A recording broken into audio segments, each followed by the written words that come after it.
আমরা এই মুহূর্তে রয়েছি সুন্দরবনের গোমর নদীর তীরে সোনাগাঁয়ে।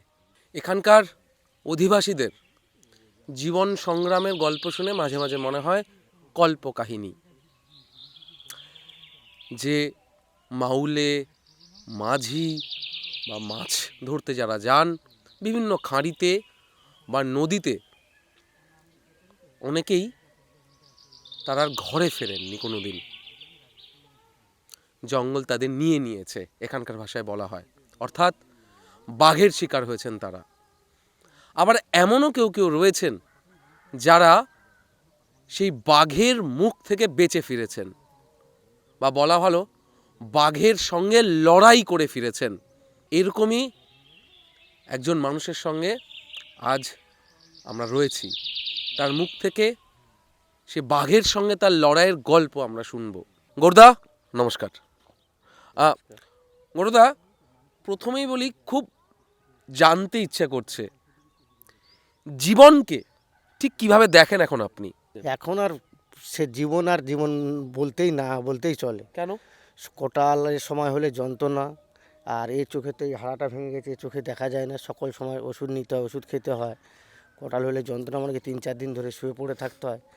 জীবনে মরে গেলে যেন শান্তি, এই বাঘে ধরা মানে মরে গেলে মানে শান্তি। এরকম যাদের ধরেছে বেশি দিন কেউ বাঁচে না, মরেই যায় সবাই। যন্ত্রণা সহ্য করা যায় না আপাতত। আচ্ছা, আপনি তো পেশায় জেলে ছিলেন তখন, মানে মাছ ধরতে মাছ ধরতে আমরা যেতাম। আচ্ছা, বাঘের মুখে পড়েছিলেন এবং সেখান থেকে ফিরে এসেছিলেন লড়াই করে। সে গোটা ঘটনাটা যদি আমাদের একটু বলেন। আমি গেছি শনিবার ভোর, রবিবার আমার কাকা, আমরা 5 জনেই যাই মাছ ধরতে। ফাঁস জাল বলে মাছ ধরতে যাই।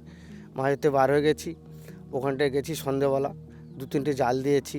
ওখানটা যেখানটা ছিলাম ওখানটা দেখি সোমবারের না মঙ্গলবার দিন রাত্রেবেলা আমরা খেতে বসি, দেখি চর থেকে বাঘ হেঁটে হেঁটে আসে। আমরা নদীতে তখন মাঝখানেই আছি। মানে তখন আপনারা মাছ ধরে, মানে একটু মাছ ধরে রাত্রেবেলা দেখলেন কি করে বাঘ?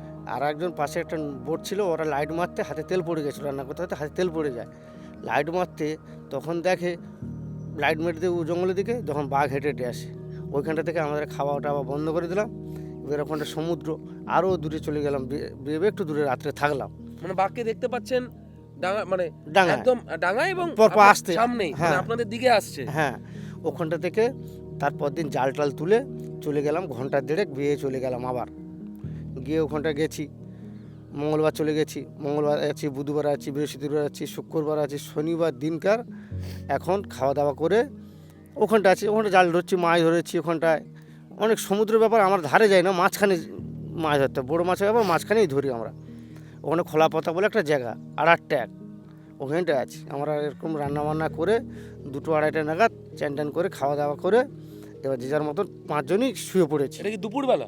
দুপুরবেলা, বেলা 3টের সময় যেই শুয়ে পড়েছি তখন দেখলাম, আমি তো পিছনে, আমি সঙ্গে হালকা ধরে, আমি একটু শীতের সময় একটু চান করেছি, আমি একটু অসুবিধায় ঠান্ডা মতো লাগছে, আমি পিছনে শুয়েছি। আর আমার কাকা, বোনাই, এরা সবাই ছইয়ের ভিতরে, নৌকোর পেপারের ভিতরে শুয়েছে।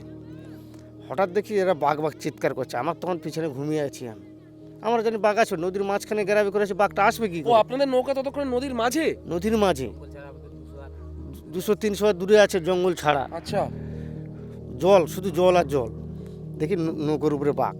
তখন কি করি, আপনি শুয়েছিলেন? হ্যাঁ, ঘুম ভেঙেছে। হ্যাঁ, আমার এই বোনাই আর এই কাকাটাকা সব বাঘ বাঘ বলে চিল্লাচ্ছে। তখন কি করি, হাতা মারতে যাচ্ছে ওই বোনাইকে। আমার ঘুম ভেঙে উঠে মাথায় মারতে গেছি, পেপার উপরে পড়ে ঘাড়ে পড়েছে পেপারটা, লাঠিটা চেলি দিয়ে মারতে গেছি। তখন ও থাবা মেরেছে, এখানটা উল্টে পড়ে গেছি।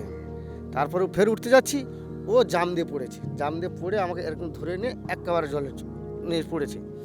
মানে কি মানে থাবা দিয়ে না থাবা দিয়ে এরকম নখ দিয়ে টেনেছে, হাতের থাবা এরকম নখ দিয়ে একটা পুরো হাতটা ঢুকেছে, এই মাথাটা সব দাগ টেনে পড়েছে। যেই পড়েছে, এবার আমার কাকা ভেবেছে কি, আমার কাকা ভেবেছে কি ভাইপোকে বলে নিয়ে চলে যাচ্ছে। হঠাৎ মাত্র কাকা চেয়ে পড়েছে, ওর উপরে নুমি পড়ার সময় পড়েছে। আমি তখন ডুব মেরে চলে এসেছি ধারে।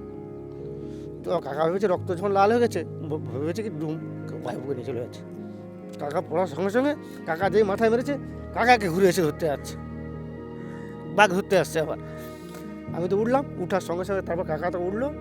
তখন আমার রক্ত তো এইখানটাতে হাড় হয়েছে, রক্ত বহু দূর চলে যায়, 2-3 হাত ধরে পিচকারি ধীরে চলে যাচ্ছে। ওখানে গামছা টামছা বাঁধলাম। আমি বলছি কাকা কতটা কী হয়েছে? ঘরে কিচ্ছু হয়নি, তুই চুপ করে থাক। আপনি তখন কথা বলছেন? কথা বলছি আমি। ও বলছে যে কাকা কতটা কি হয়ে গেছে, মানে কতটা কি চেহারা হয়ে গেছে। আমি তখন দেখছি এইটা উল্টে গেছে, চামড়াটা এইভাবে উল্টে নিয়ে চলে এসছে। একে আবার সিধা করে গামছা দিয়ে ভালো করে বাঁধলাম, বেঁধে ও বলছে যে আবার কী হবে, কিছু হবে না তো। আমার কিচ্ছু হবে না, তুই চুপ করে বসে থাক। তারপর দেখছি আমার কথা কি। তারপরে আবার ওখান থেকে বেয়ে গেলাম এক জেলে পার্টির কাছে, বোট আছে, ওই বোট থেকে ওদেরকে আবার ডাকলাম। ওরা এসে আবার নৌকো পাশে বেঁধে আবার অফিসের কাছে নিয়ে আসে। হাবাতা ক্যাম্পটা ওটা ফোন করলো। ফোন করার পর আবার স্পিড বোট আসলো, আসতে ওকে তুলে নিয়ে আবার গোসাই হাসপাতালে নিয়ে গেলাম। ওখানে ভর্তি নেয়নি, কোনো রকম সেলাইটা করে দিচ্ছে।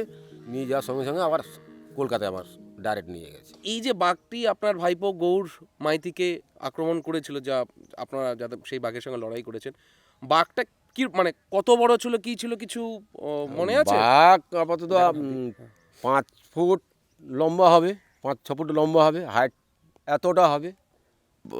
সেই মুহূর্তে আমি জানি, সেই মুহূর্তে আমরা বইয়ে পড়েছি, ছবিতে দেখেছি, অনেকে অনেক কিছু বলে যে বাঘের সঙ্গে লড়াই, কিন্তু সেই মুহূর্তের কোনো মানে কি ভাবনা এসছিল বা কি চিন্তা ছিল সেই মুহূর্তে মাথায় আছে? মানে কি মনে হয়েছিল যে মানে ভাবার মতন কিছু মানে হয়েছিল যে সেই মুহূর্তে কি মনে হয়েছিল? বাঘ যখন আপনার ঝাঁপিয়ে পড়ে যে বাঁচতে হবে বা কিছু? বাঘ যখন পড়ে আমরা জানি কেউ বেঁচে আর ফিরে আসতে পারে না, আমরা জানি আর মরে গেছি। বাঘ যদি যাকেও ধরুন না কেন, ওর লক্ষ্যভিত্তিটা এমন, ওর চোখের পাতা মারতে দেবে না, টেনে নিয়ে চলে যায়। বেঁচে ফিরেছি খুব ঠাকুরের ইচ্ছায়। এই যে বাইরে থেকে যারা আসেন সুন্দরবন দেখবো, একটা ভয়ঙ্কর সুন্দর জায়গা, রোমাঞ্চকর জায়গা, আর আপনারা এইখানে এই জায়গার মধ্যে থাকেন, এরকমের মধ্যে আপনারা বড় হয়েছেন, জীবন কাটাচ্ছেন। সুন্দরবন কি তাদের কাছে যদি বলতে হয় এক কথায় কি বলবেন এরকম জায়গায় আপনারা যেখানে? সুন্দরবন বলতে কি, সুন্দরবন যারা ঘুরতে আসে সুন্দরবনে, যারা জঙ্গল তো যায়, ওরা জঙ্গলে তো কিছু দেখতে পায় না। আমরা জানি এখানটা আমরা আছি কীরকম কষ্টে আছি, জঙ্গলে মাছ ক্যাংড়া ধরে ছেলে মেয়ে বউ বাচ্চা কাচ্চা মা বাবাকে সবাইকে খেতে দিতে হয়। আমাদের ইনকামটা হচ্ছে কি এইটাই। আর সুন্দরবনে হচ্ছে যারা আসে ওরা শুধু এসে ঘুরে টুরে চলে যায়, কোনো কিছু জানতে পারে না গ্রামের কি হচ্ছে না হচ্ছে। এই বাঘ কি প্রায়শই গ্রামে হানা দেয় বা দেখা যায় মাঝে মাঝেই? কি বছরে একবার করে পেরিয়ে আসে। পেরিয়ে আসে? নদী পেরিয়ে আসে? হ্যাঁ, নদী পেরিয়ে আসে। মানে কি গ্রামে ঢুকে যায় বা মানে গ্রামে ঢুকে গরু টরু অনেকে ক্ষতি করে, আবার মানুষকেও ক্ষতি করেছে। যে জঙ্গলে যায় এদের মেয়েরা, আমাদের বাঙালি মেয়েরা মাথা সিঁদুর পরতে হয়, মাথা ঝাড়তে পারবে না, আর ঘরের ময়লা বাইরেও ফেলতে পারবে না যতদিন না ঘুরে আসবে। ঘুরে আসে গেলে তাও সন্দেহ, জঙ্গলে গেলে বেশিরভাগ হবে।